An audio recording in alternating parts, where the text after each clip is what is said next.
Welcome to Tuesday's edition of the CBC Connection. So we're going to be bringing these to you every day. So this is early on in our transmission of how to communicate as a church in a different way.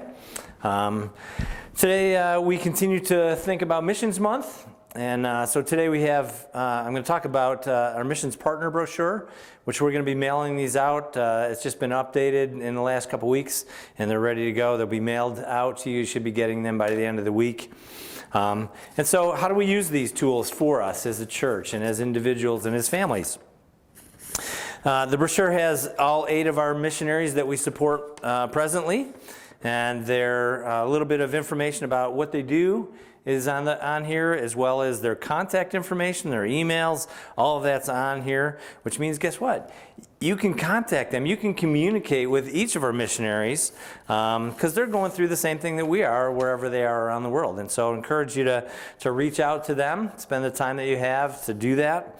The other thing that's on here that I think is important for us is the little tagline here at the top: be informed, pray, give, and connect. And so we want to think about being informed, and certainly that's the brochure goes at least a little bit in that direction.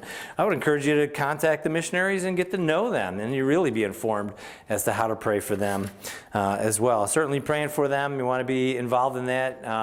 I remember when my kids were smaller, we used to have Missionary Monday, and so we would use these brochures or other tools that we had as a church on Monday, and we would pray every Monday for all of our missionaries. We'd all take a turn around the table and pray for a different missionary, which meant that we needed to be talking about who the missionaries were and what they were doing and where they were and how to pray for them, because we get emails from them on occasion and whatnot. And so that's how we used them as our kids were growing up. Sue and I still do that. We pray for our missionaries, and so we want to encourage you as individuals or families, pray for the missionaries.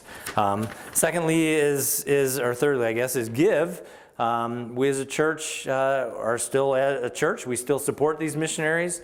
And so later in the week, we'll be talking a little bit about how to continue to give, even though we don't have church here, and put your money in the box, as to how to do that online or different ways that we will have available for you to give in that way. So stay tuned for that. That'll be on Friday, I believe.